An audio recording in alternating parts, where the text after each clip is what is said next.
Hello, you wonderful people, and welcome to another episode of Not Too Comic Book. This being a show where I talk about TV shows that are adaptations of comic books. For today's episode, I'm going to talk about the Season 2 premiere of OnePunch-Man. Great season premiere. A lot of really interesting things went down in this episode, so let's break it down. So we open with Genos and Saitama doing some grocery shopping, and then they stop by, well, there ends up being like a toy store in front of them. And I initially interpreted what we later on find out is King. At first I was like, why does he look so familiar? I was like, because it's been a little while since I saw the season, little gap in between. But I was thinking of him as like one of the tank top siblings, but it's not. He's not one of the tank top siblings. But like I said, we find out he's King. But that's probably why I was like, oh right, he looks so familiar because he was at the meeting last season. And we learned a lot of interesting things about King. He's kind of heralded as one of the strongest people on the planet, which obviously bothers Genos on twofold. One, he sees Saitama looking at the toy and being like, oh man, this guy must be pretty popular. And then Genos is about to make a call like, oh, we should get a call about, getting, the manufacturer to make you a toy. He's like, no, it doesn't. It kind of defeats the purpose. If you ask them to make a toy for you, it's like, for him, it's like, it's lame. The fact is, like, hey, if someone just naturally makes one because you've made it, that's cool. Once again, Saitama, he enjoys some of the little things, but he's also, like I said, not going to like get so wrapped up in it that it defines everything. It's like, well, it'd be cool if I had a toy about me, but I'm not going to go out of my way. It's like, if they make one off me, that'd be awesome. That'd be dope. But I'm not going to like trip out about it too much. I'm just going to move on with my day. But, Genos being like the number one Saitama stan, it's like, no, like it's unfair. This guy is heralded as like the strongest person on the planet. Was like, when he in fact knows that even though Saitama never gets his praises for what he's accomplished and what he does, it's like, I know Saitama is the strongest person on this planet. So there was a monster that pops up. What was it? A guy, he was saying like he became so obsessed with something that he turned into a monster or something like that, which I was like, I've seen something recently that had that gag, and I'm like, I don't think it was Mob Psycho. I think it was something else where someone was like, oh, I became so obsessed with this thing, I became a monster in this image. I'm just trying to remember what series that was. Maybe it was this series. I cannot remember for the life of me, but I feel like I remember that being used, but maybe it was this series, or I could have sworn it was something else entirely, but either way, the guy crumbles in front of King because everybody's like, oh my god, it's King. And they're like shouting to him, being like, oh my god, he's so amazing. And the monster bows out just because of King. It's like, oh my god, his presence, yada, yada, yada. And the crowd turns on the monster. And it's like, even though they were fearful, they feel emboldened because King is there. And they're calling it a pervert and shaming the monster. It's like, oh my god, look at him. He's freaking out now in such a like, he's in a very fetal position, like apology. And it's like, yeah, like look at him groveling and kind of panicking at the same time. And so King kind of goes his own way because he was in the middle of shopping, and he goes and picks up a video game. What was it? Heartthrob Sisters 2. And just when he was on his way back home, a robot pops up in front of him and being like, yo, you're King, you're S class, you're 7th rank. I'm going to fight you. I want to fight you at full strength. He's like, cool, let me go use the bathroom. And I was like, what?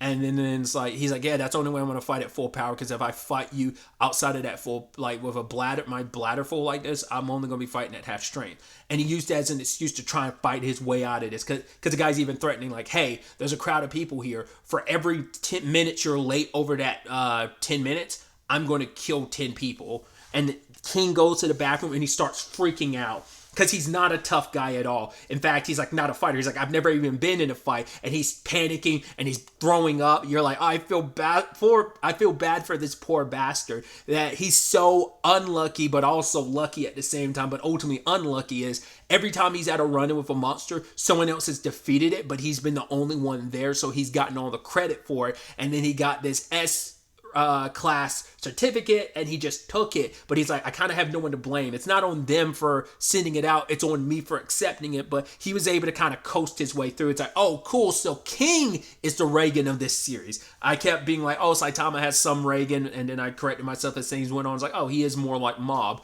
But then it's like, nah, this is our true Reagan of the series. King BSing his way through every situation. He's like, what do I do? Like, I can't fight that actual robot. That thing is going to kill me. And he decides to run away. All the while this is going down, it's actually Genos who decides to fight him. That's also what motivated King be like, oh my god, someone else is fighting it? Cool, I'm just gonna skedaddle. And he makes his way back home. And you have Saitama being like, do you want me to step in? But Genos is like, no, if I want to keep up our agreement of making it to the top 10, I think he specifically said like 6, didn't he? But I think it might just be top 10 in general of the S class, and I got to do this on my own. It's like, all right, cool, just don't lose or die. And he's putting in work because this thing is tough. And with the end result being he wins, but man, like every time Genos comes out of a fight, like either like even when he does win, he comes out mad damage. I guess it's better than him like getting mad damage and losing, but he's kind of lost time and time again against tough opponents, and his masters had to step in and save him. So it's like, right, I need to get stronger. He's even asked the doctor, like, yeah, take some of the parts from this G4 robot and like put them into me to make me stronger. Because Doctor is saying like, oh, like it seems like you're like every time you're coming here to see me, you're keep talking about your master and like rising through the ranks of the heroes. He's like, about the cyborg thing. He's like, no, I haven't forgotten, because I think the goals go hand in hand, especially because of that sort of tip he got last season from like, what was his name? It was another. I wasn't number 9 on the S rank, on the S class rank 9. He had, was it Driver Knight or Diver Knight, something like that? I think he's the one that was like pointing him towards like, yo, be wary of Metal Knight. Like, and he's like, why? It's like, oh, you'll find out soon enough. So, and my theory was like, well, he must have some association with the cyborg. In what capacity? Who knows? But he has continued to show himself to be like the I'm only in this for myself type of person. So that's enough reason to kind of stick away from, steer away from him. But I think for him, he feels like twofold. It's like the stronger I get and the more I can rise in the S rank class, the more likely I'll be able to find information about the cyborg. But also the stronger I am and the more likely I'll be able to fight the cyborg. Because even the doctor's like, yeah, like I've been tracking this thing longer than you have, and I know how strong it is. So if you do run into it, don't fight it by yourself, because this thing outclasses you. So I think a lot of that's going through Genos' mind. But it's like, I think when it's all said and done, like I think he wants to see this fight through on his own. Now, you know, whether we find out the doctor isn't all that he claims to be, it's like maybe he's propping you up for a completely different reason. I don't know. You're always waiting for the twists and turns of like, oh, the good guy seems to be good, but it turns out they're actually bad. You're always kind of weary of that. So I'm kind of, but I mean, the doctor seems so far on the up and up. I mean, Genos does owe him a lot. So, but you just never know. Plenty of characters hide their true motive. So I'm just weary of like the twist, which would be heartbreaking considering he kind of is one of the two people Genos owes so much to, that being him and Saitama. But either way, speaking of King, which, staying on that really quickly about him not being who he claims to be, it makes so much sense. Like, I had that question last episode where I was like, yo, where are the rest of those S rankers? And it's like, oh, some of them just immediately left because they had other stuff to do, and they feel like, everyone here can handle it. So people bailed partway through, either at the beginning of it, partway through it, or near the end of it. But now it makes sense why King left, because he was like, yo, I can't. A giant battleship that literally left City A completely destroyed, all this stuff I need to avoid. I'm just going to lie my way. I was like, yeah, I got other business to attend to, and skedaddled. But getting home didn't work because Saitama was there. I was like, Jesus, dude, you just stroll up in this guy's apartment? But it's like, yeah, because you left. He's like, yeah, did you run away? And he was even asking, like, is it because you're so strong you got bored and don't want to fight it? I wonder if Saitama was wondering if he found a kindred spirit in someone that is, hey, like, I get bored. I mean, I think there's parallels you can make between him and, God, what was the villain at the end of season 1? Boros. He was bored of like fighting other opponents and stuff like that, looking for a challenge just like Saitama was. And I guess Saitama was wondering if there was a little bit of a kindred spirit with their king, because he's like, why did you walk away? Because despite, no matter how bored of a fight, like, oh, I'm not worried about it too much, Saitama still will kill enemies if it means like protecting people. And it's like, well, this thing's going to run a rampage, and you kind of left it behind. but also he has probably seen firsthand like how a lot of the S class heroes present themselves and how like conceited they can be. So he was probably wondering like, oh, you're supposed to be a hero. Arrow's supposed to operate a certain way. He hasn't presented him like Saitama hasn't presented himself in that way where he has like a disappointment in heroes. But I think like him and Genos have kind of seen like, oh, there's kind of a little bit of an uglier side to the heroes, Genos in particular. But we haven't really gotten Saitama's perspective on like some heroes not kind of living up to the standard of like what you believe a hero should be, especially the S class ones. So I don't know if that like some of that was kind of behind that information he was wondering, but it's like, hey, oh, you played in this game. It's like, oh, cool. This looks like a cool fighty, like actiony robot game. He's like, yeah. He's like, oh yeah, this game I got, I thought it was something else. I thought this was an action game. He's like, well, it says Heartthrob Sister. She's like, oh, I thought it said Raffle Robots or something like that. But then Saitama sits down with him and plays the game, and it's like, oh yeah, cool. Everything's kind of copacetic. Because King's trying to be like, who is this guy? Like, wait, this guy seems pretty cool. All right, because he didn't recognize Saitama. It took him a while to realize, like, oh, yeah, you're the guy from the meetings, the B-class guy. But then, like, another alarm goes off about a demon-level threat, and then a giant bird, and I love that it smashes into his house. And it's like, oh, that's interesting. Rather than us finding it, it found us. And for King, it's like, this is always happens. I'm so unlucky that tough stuff always finds its way towards me. But you could also make the argument maybe he's super lucky because Saitama time and time again has been the one that saved him. Whether it's the thing from I think it was both threats from episode 1 that Saitama got no credit for. He ended up killing like the giant brother, the mad scientist made his brother into the giant, plus like that alien from the very beginning of episode 1. So it's like King got like, credit for it over and over again. And it's like, oh, so what are you going to do? Are you going to fight or not? And King just drowning in his sorrows. And it's not till he's looking at Saitama that it finally clicks in his head. When King got that scar, the first person he ran into was Saitama. And this was years ago when Saitama was still early days. Well, at least 3 years ago, back when he was early days in his heroing. Still had his hair and everything, was also getting fucked up during these fights. He's a little bloodied. He's like, yeah, but it's okay. Like, as long as you're okay and, it's like, yeah, that's the true merit of a superhero. Still messed up in the process. And I think that in itself shows you the progress of, like, Genos, because he's getting jacked up in fights the way he does, but he's still deciding to put his all into it. Kind of shows you where he is at. He's kind of basically where his master was years ago. Like I said, we don't know when in that 3-year process Saitama became the overpowered monster that he currently is, but still. And King is like being so like beating himself up. It's like, I don't deserve this. I don't deserve this. And then he just finally lets it known just as Saitama kills the bird. And he's like, so you're a fraud. He's like, well, I should have figured as much because you're over there pissing your pants about this bird. But he's not going to expose King because he's like, oh, so like your reputation's all kind of a lie. It's like, well, what are you going to do? And he's like, I don't know what I'm going to do. And it's like, well, Saitama's like, I'm not going to expose you because he's like, I kind of have no interest in that. But he's like, yeah, the choice is yours. Like, are you going to keep living this lie? Because so many people do look up to you and count on you as a hero. So that kind of in turn kind of answers the question of like him being like, yo, you kind of have to nut up or shut up. You have to kind of put it like either you put up the effort to match what people believe in you because that's what it means to be a hero, to be there for people, to do the right thing. So like that is his, yes, he does it for fun. And yes, so it's the tiny part of him like, oh, I love the recognition. People recognize me as a hero. That'd be cool.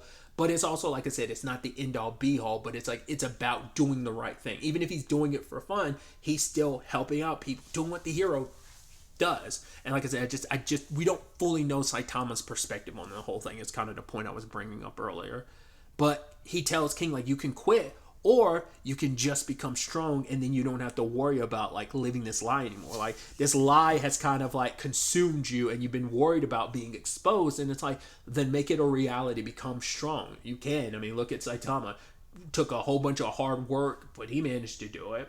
And he's like, yeah, I'll stop at your place from time to time and play some games. And he's like, oh, okay. And I can't remember if it was like the post-credit scene or whatever, where like they're playing games together, and Saitama accidentally breaks the controller because he's like, hey, he's like, I'm still wearing the beginning gear. He's like, don't worry, like I've got all the good items, so like when it comes to the fights, I will beat the opponents. And Saitama got super aggro and broke the controller. Then hard cut to like the main headquarters for the Hero Association, and they've gathered a whole bunch of criminals all around, running the gambit of them because they need to gather forces because they're still the was it Shibabawa? Um, her prophecy still in play because we don't really know like how like as how long after the events of season one it's been. We're still in that 6 month period of like stuff could happen, and but they're gathering all the help they can because it's too much with everything happening. It's too widespread, happening too quickly for the Hero Association to keep up with because it's like there are various threats that keep responding. And one of the criminals that's talking the most, who was asking for Saitama, I was like, it's got to be Sonic, right? Because like no villain would bother knowing Saitama's name, and it's him. He specifically went there because he's like, oh, Saitama lives here, right? That's why I had that question early on in the season when people were going to like the that ghostly area and not knowing Saitama or Genos were there. So like they must not have written down their addresses, and maybe just Sonic just assumed Saitama lived here, or he put his address here, but really he lives where he lives because he doesn't want to be bothered by anyone. I don't know if that's what that is. Never got a clear answer on that. Once again, I haven't seen the OVA episodes, the kind of specials. I don't know if like some of that kind of gets answered in those episodes. I don't know. Once again, those aren't on streaming currently, sadly. So either way, kind of putting that aside, Sonic ends up saying like, I know what this is all about. You need help with that threat, so you're gathering everyone, good or bad, who cares, as long as anyone's an able fighter. But Sonic's like, I have no interest in joining forces with you fighters. His only reason for going there is like he wanted to fight Saitama again because it's like, yo, I gotta put you in your place after our constant dust ups, and I came out the losing side every time. So I need to get my revenge. At the same time, you have Lady, was it Blizzard, who's the top of the B rank, which he's at the bottom of because he just became B rank. He's like, well, we don't know if he's worked his way up or not because he's 33, but we don't know if 33 is at like the bottom. It is interesting how the numbers work because like there's like 380 some for C class. I guess there's only 33 for B, unless he's managed to work his way up. But he had just become B before stuff popped off last season at nearing the end. And then like we know we don't know the numbers for A, but we definitely know S. Oh no, sorry, I'm all over the place. We know S is only 17 currently, so I'm wondering what is in A then. I'd assume A's got to be like in the 20s then if that was the case. That's a pretty big gap from like 300 something to 33. But like I said, that could also just be like he managed to work his way up to 33. The number could be way higher for B. Either way, Lady Blizzard's taking interest in him because like so little is known about him, and it's like he managed to go from C to B so quickly after joining that it's like, and also looking at his test results of like he aced like everything by a large enough margin that it's like, okay, this guy is interesting. I got to find out more about him. So he now has someone from the Hero Association interested in him. Now he has someone from the criminal world interested in him. Well, Sonic's always been interested in him, but yeah, it's gonna be interesting to see what this future holds for Saitama going forward. Interested to see where this season takes us as a whole. But really, that's all I wanted to talk about. Till the next time we meet, be happy, be safe, live life to the fullest, and enjoy it. Good day and goodbye.